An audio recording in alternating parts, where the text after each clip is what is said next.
Hello everybody, today we're going to be taking a look at the iMac G5. Originally introduced in 2004, it was the first all-in-one iMac where the computer actually floated with the screen. To this day, the overall idea behind the design hasn't changed very much. But how well does this iMac hold up here in 2020? So let's start by taking a look at the insides. Taking the machine apart to do upgrades is quite easy. First we'll lay the machine on its face. At the bottom, there are 3 Phillips screws. Simply loosen them, and this will allow the back to be removed. The insides are actually quite pleasing to look at. Everything is laid out and thought out. This particular model has an ambient light sensor, making it the May 2005 version. Here we have a 2 GHz G5 processor, 2 GB of DDR RAM, a 240 GB SSD, however the original, when I got this machine, was a 400 GB drive, ATI Radeon 9600 graphics with 128 megabytes of video memory, which in turn powers the 20-inch display that has a resolution of 1680 by 1050. Now, there's one big issue with these machines, and that is the capacitors. When I first picked up this machine, it wouldn't boot, and it was full of bulged capacitors, which is very common. So I decided to replace them myself, and the outcome was great, because I was able to give this machine a second life. Putting it back together, we'll go ahead and take a look at the back of the machine, where we will find the ports.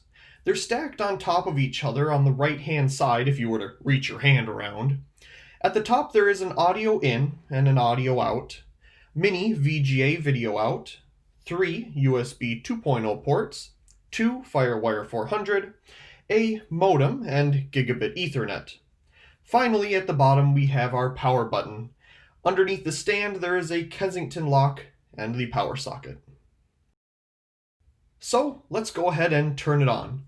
This machine is now running macOS 10 Leopard, but when I originally got it with the old hard drive, it was running Tiger, which is what the machine shipped with. Having an SSD in this machine doesn't seem to make much of a difference in speed. I mostly put the SSD in to quiet the machine a little bit more, as the old hard drive was starting to get a little bit noisy.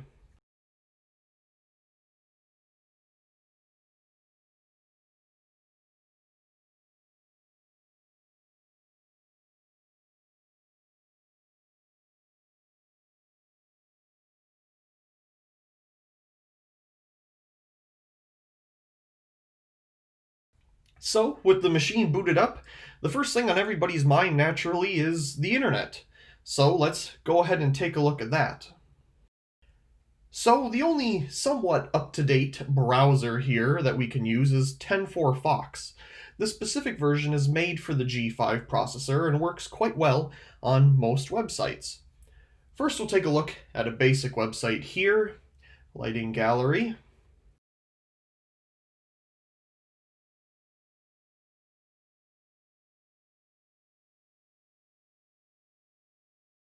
So let's go ahead and take a look at YouTube now.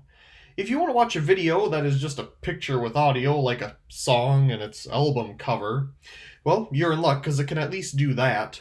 But if you want to watch a actual video, you're going to have to wait around a while until it can finally load everything. And don't get your expectations up too high on quality. 360p is about all I can get this thing to play once it decides to actually play it.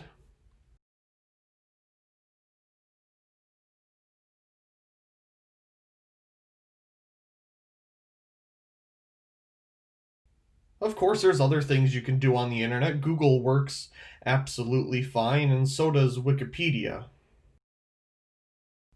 But enough of the internet. There's plenty of other things you can do on this machine that doesn't even need the internet. So let's go ahead and take a look at some of the apps here. These are all older versions, naturally. However, they all work just fine for the tasks that at least I still use them for occasionally. So here we have Photoshop CS3 and CS4 edition. And we'll open CS4 here.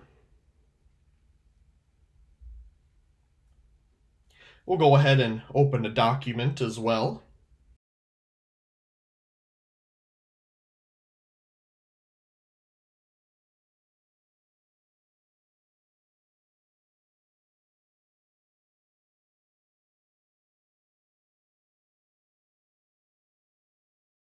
And we can see all the different layers, and it seems to work just fine. I have edited a couple pictures on this without issue.